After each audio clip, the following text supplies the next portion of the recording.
Local history, local culture, local events, your community. This is the Joe Kelly Show.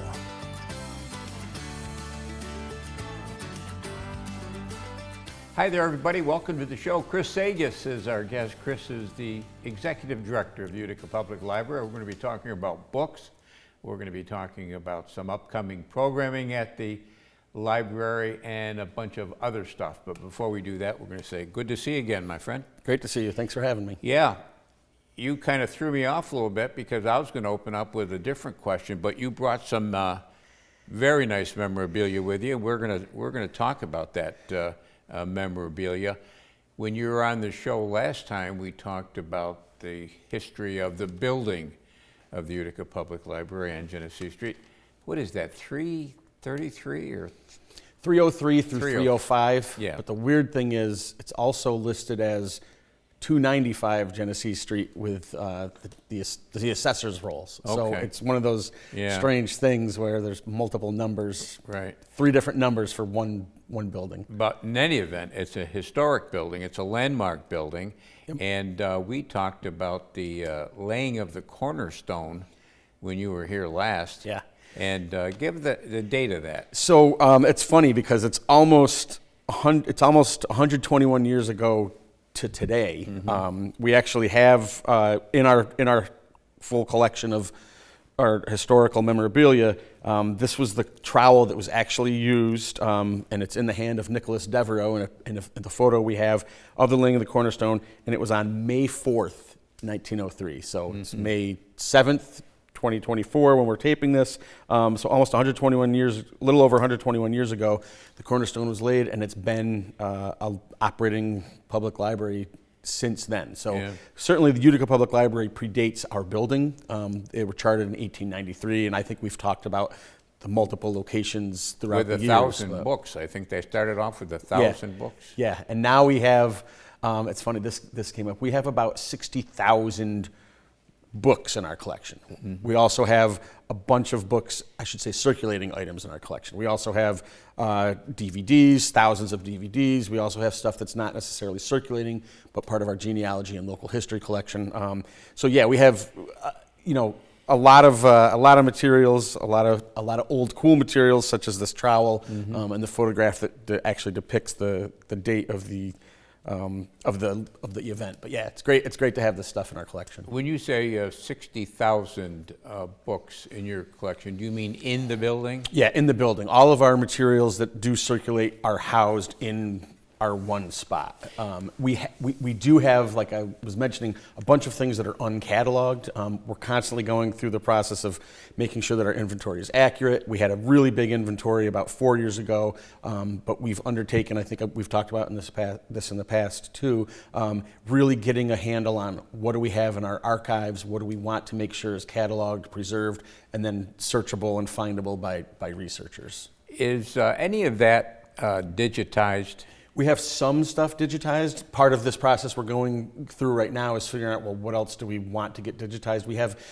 People are always looking for old historical yearbooks from the schools they went to. Yeah. We still get donations of those. That's something we'd like to digitize. I mean, for us, I don't want to say a challenge for Utica Public Library and most libraries is figuring out the most effective way to continue to be open to the public, provide the services they count on when they come in, and then figuring out what's the extra stuff we can do to make ourselves discoverable online and elsewhere. So that's it's in process, and I feel like I say that every time I come on here, but we're constantly doing the work of making our collections available. It's not a inexpensive process, is it, Chris? No, and there is some grant funding available, but not significant grant funding. One thing that we've looked at, we revisit every few years, is getting a lot of the old ODs digitized and searchable electronically. It's prohibitively expensive right now. However, SUNY Poly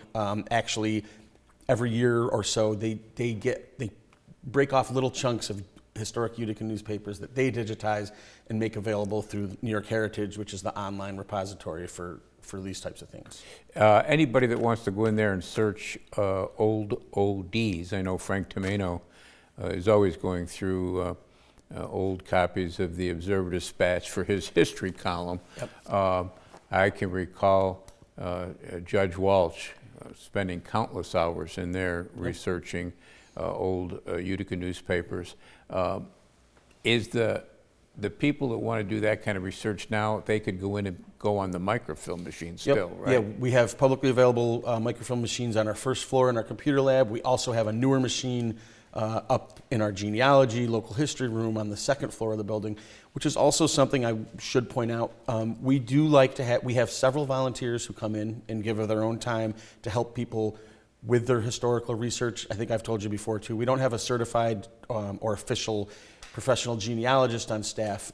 One of our volunteers actually she's coming back to the library this summer, and we've spoken with her, and she's going to be doing, as yet to be determined, intro genealogy, start your family tree. She's published multiple family histories on her own family. So that's another thing we want to be able to, especially during the summer, we have people coming back to town to visit the old homestead, to visit family members, and then kind of continue that research. When you get on the microfilm, one of the microfilm machines, can you take a picture of that? Yep. Yeah, you could. In fact, our newer machine upstairs, you can scan the image that you're looking at on the computer. You can essentially scan it and save it to a thumb drive, so it's portable. You could get a screen capture of it and email it to yourself. We oftentimes we probably get at least one a day, a question about something that's involving us looking at the old microfilm and then sending that image to somebody who's not actually standing in front of us. So we do have those capabilities. So if somebody whose family have moved away, they're in another state, they have a question that can be found on an old Observer-Dispatch, for example. Would one of your people go to that, find it? Yeah, that's the kind of, we do a lot of those lookups. I mean, the difficulty a lot of times with a request is that if it's, the less specific it is, the more time it takes. So we've had some people request, I need an obituary between 1920 and 1950. That's going to be a little more difficult. Very time consuming. Yeah, if somebody says it's in this week or on this date, there's still, back in historically, the indexing wasn't as great, so our librarians would actually do the indexing and still continue to do the indexing of obituaries. I think we've talked about this here before as well. The newspaper is becoming less and less a source for people to find obituaries. I know that when I look through, I don't just check the OD anymore. I check all of the local funeral homes who still do a really good job of putting them up, but the newspapers are ceasing to become the first stop to look for those items. When we come back, we're going to be continuing our talk with Chris Sagaas. He's in charge of 60,000 books down there at the Utica Public Library, but he's also got access to a whole heck of a lot more books. We'll find out what he's reading. Short break, right back.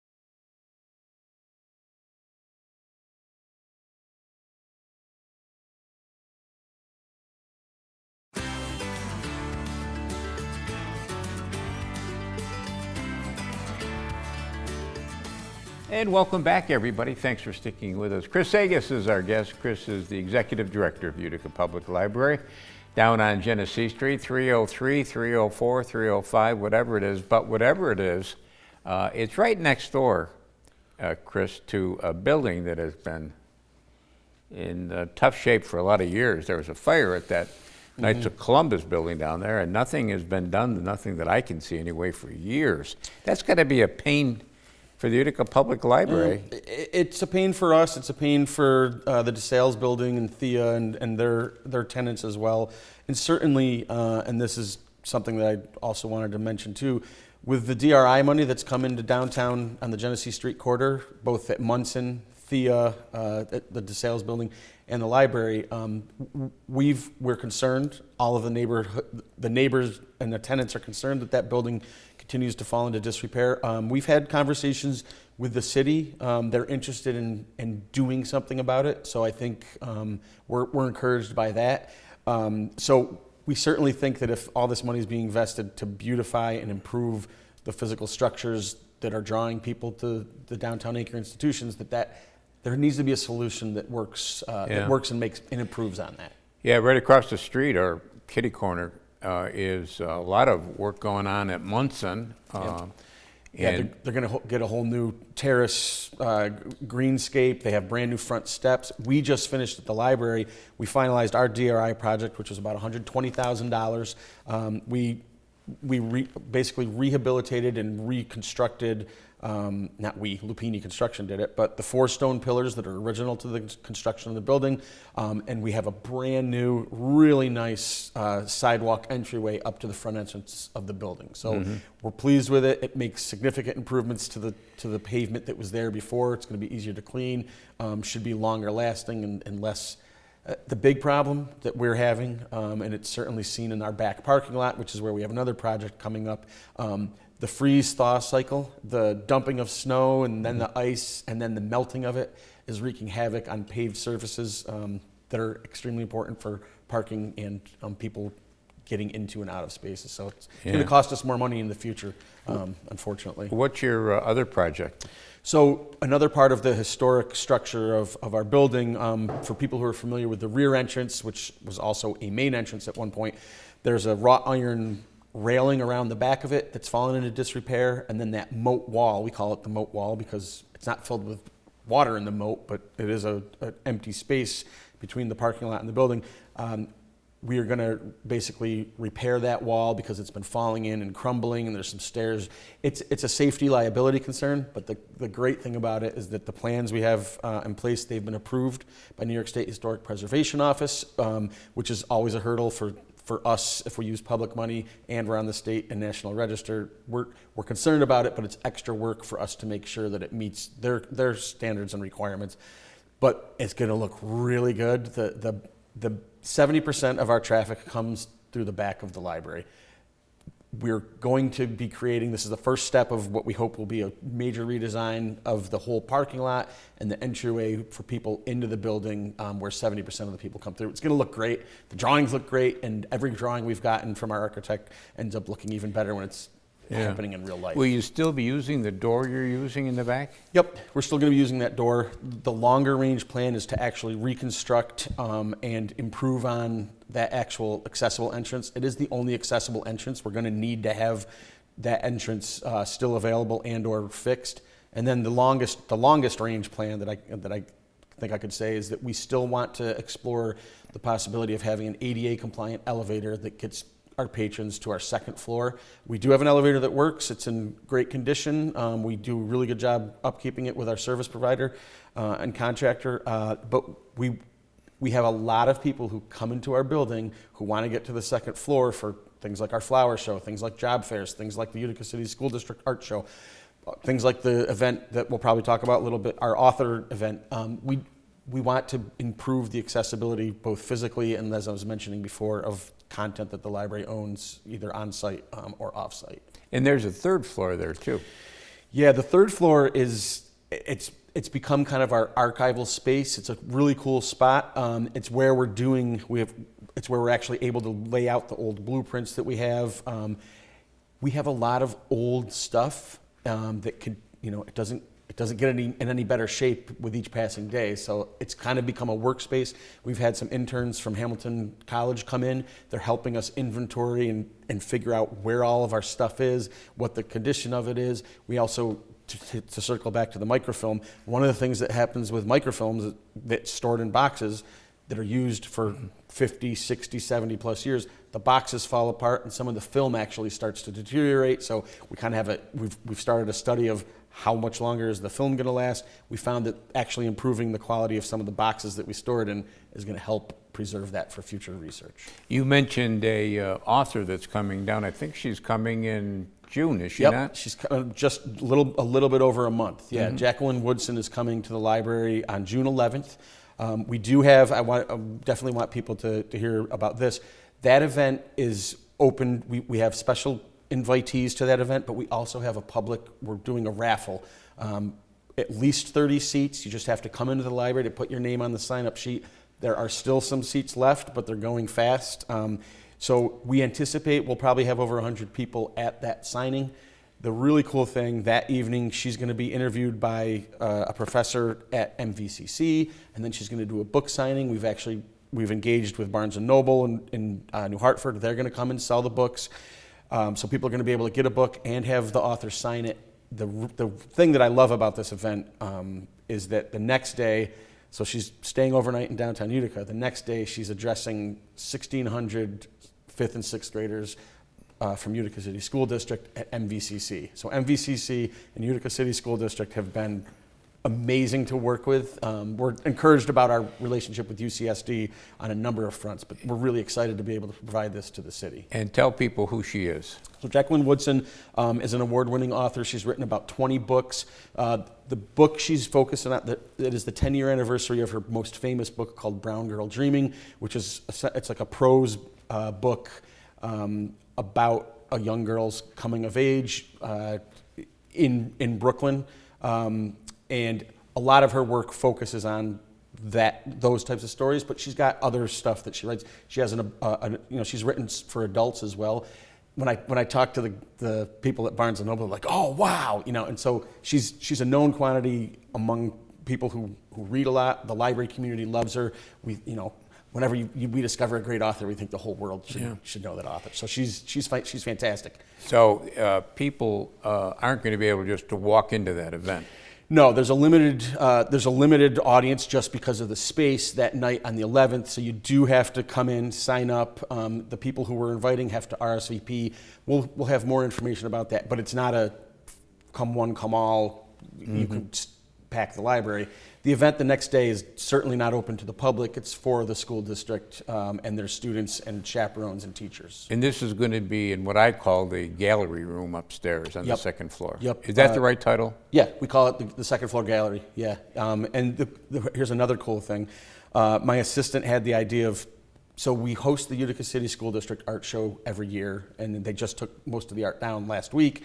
But through the course of working with that, my assistant thought, well, let's see if we can maybe get a unique artwork commissioned through Utica City School District's art teachers with students for this event. So they thought that was a great idea too. There's going to be a couple large format pieces of art that are going to be accompanying her talk at the library, and then we're going to bring them to MV the next day. I believe it's going to be, we don't know what medium it's going to be in, but we're excited to see what kids come up with using her work as inspiration. So if somebody wants to go to the event, and it's June what? June 11th, Tuesday night at 6 p.m.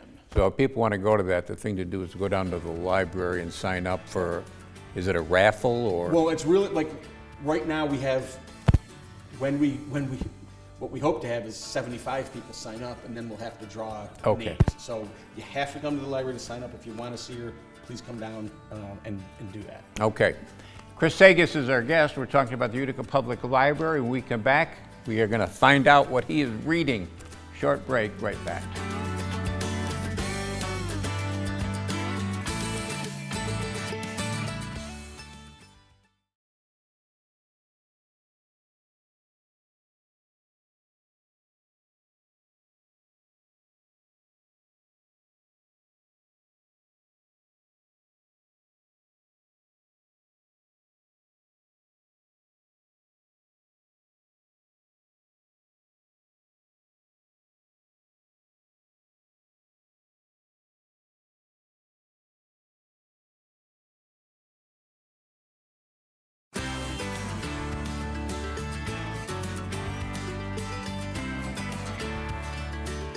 And welcome back, everybody. Chris Sagaas is our guest. Chris is the director of the Utica Public Library, and library stuff is what we're talking about. Chris, when we talk about 60,000 books down there, you have access, though, through Mid-York to how many more? Well, that's a great question. I'm sure it's in the hundreds of thousands. in addition to Mid-York, we also provide interlibrary loan service where we'll go outside of the region, across New York State, outside of the state, across the United States, to get books. And we actually still interlibrary loan DVDs for people. We don't purchase CDs anymore, but people still want to listen to certain things that they're used to listening to on CD, or they don't have a non-CD player, so we still will get those materials for people as well. Mid-York just came out with a new app that impacts you guys, right? Yeah, so if you go to Google or the Apple, whatever app store you go to, if you look for Mid-York Library System and search for it, that app, it definitely changes the game for us. I've been here almost 7 years, and we've been talking about getting an app that's current, up to date, and really usable for users. Anyway, that has a lot of utility. It's great. You can search for programming on it. You can see what books you have checked out. You can place requests all through an app. The funny thing is, the app is. We've used it, our staff have used it. A lot of people who have tested it out, so to speak, have said that it's a better way to search for titles and materials in our catalog than our online catalog. So that's another thing that the system will be looking at improving soon as well. But the app is really cool. If you just search for Mid-York Library System in your app store, Google or Apple, you can find it there and then download it. It's great. I use it all the time now. Doesn't the app also let you look at your record as a reader? Yeah, you can track the history of the things you've read. Our library catalog system does not track what people have checked out. Sometimes people ask that. I want to see we don't keep that. That's partly for privacy reasons, but you are able to work with the lists of things you've read, and you can store it on your own, but that's not data that's available to us. But if I took a book out of the Utica Public Library, and I had the app, and I took a book a week out, at the end of the year, I could find out what those books were? I do think it allows you to track your reading history. Yeah. But that's not stored by the libraries. If you called me and asked me, hey, Chris, what did I check out last November? Mm-hmm. If you returned it, I couldn't find out. Yeah. There's no charge for that app? No, the app is totally free. Okay. Yeah. What are you reading? So, I'm working through Jacqueline Woodson's books because I want to read as much as I possibly can. So, Brown Girl Dreaming is on my shelf right now. The thing that's come up a lot that I need to learn more about is artificial intelligence and AI, and what does it mean for libraries, but what does it mean for our world? So I actually got a book for Christmas for my brother and sister-in-law called Your Face Belongs to Us. It's by a New York Times tech reporter.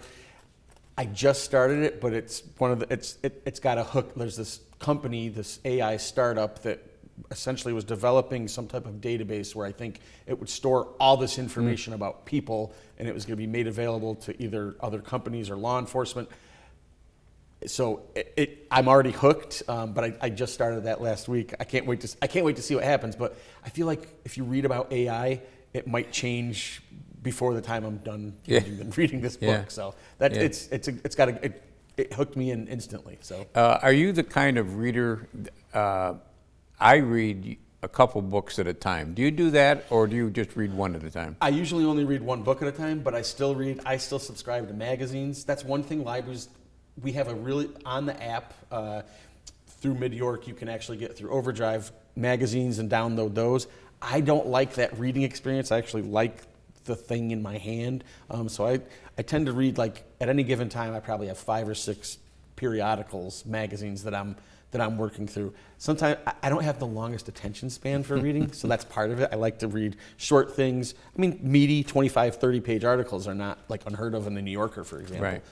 But yeah, I'm constantly reading. I'm looking at the Times, the Journal, the Athletic on my phone. So, I'm always kind of surrounding myself and putting information into me, and I guess whatever sticks, I can share with other people. How does the library, the Utica Public Library, how do they decide what books to buy for their collection? So all of our selections are specifically made by an individual. Our children's librarians, we look through review sources. We sometimes we like somebody to come in and say, hey, have you heard whatever? Have you heard of this book? If we don't have it in our catalog, we'll look it up, we'll look through the reviews, but every single thing that is selected is handpicked by professional staff in Utica Public Library, and most libraries.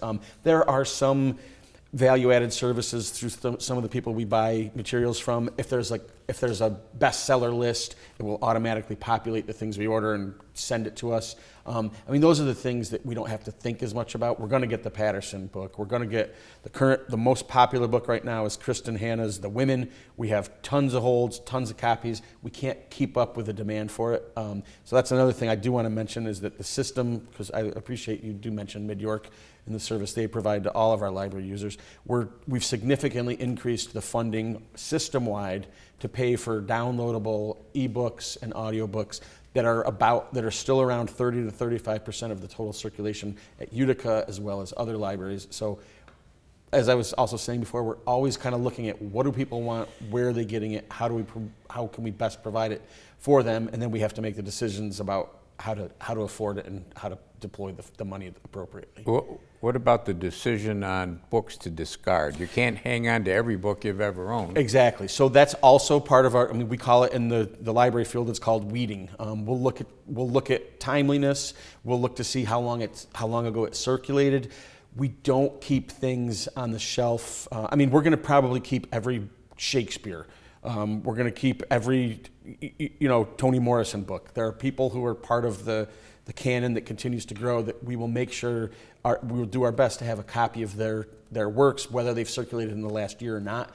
But if we have 17 books on a topic that was, we don't have every book on the last presidential election that was published around that time and then in the years since, partly because some of that, we make educated guesses and try to figure out, well, what's going to be the next hot topic, and sometimes our guessing isn't the best, and then those things will say, well, they didn't. What we tell our staff is that we want the book to earn its place on the shelf. So either it's accepted and talked about and revisited, or it's timely and important, and if it's not, and people don't really look for it anymore, it can't stay on the shelf. We're not going to build another library building. We've only got 30 seconds left, but do you take requests from your patrons? Yeah, people can always request a title. You can request. There's ways you can request through the app, but we get solicitations. Whether publishers and authors will write us and ask us to add books, so people can always ask for something that they want. We do have some criteria. I mean, we're not going to buy the newest math textbook for every algebra student in the school system, for example, but we love hearing what people want, and then we try to get it for them. Always good seeing you. You as well. Thank you. Thank you. That's going to do it for us this week. We'll be back next week. We'll do it all again. Don't forget cnyhomepage.com. There's lots of good stuff there. Until next time, take care of yourself, everybody.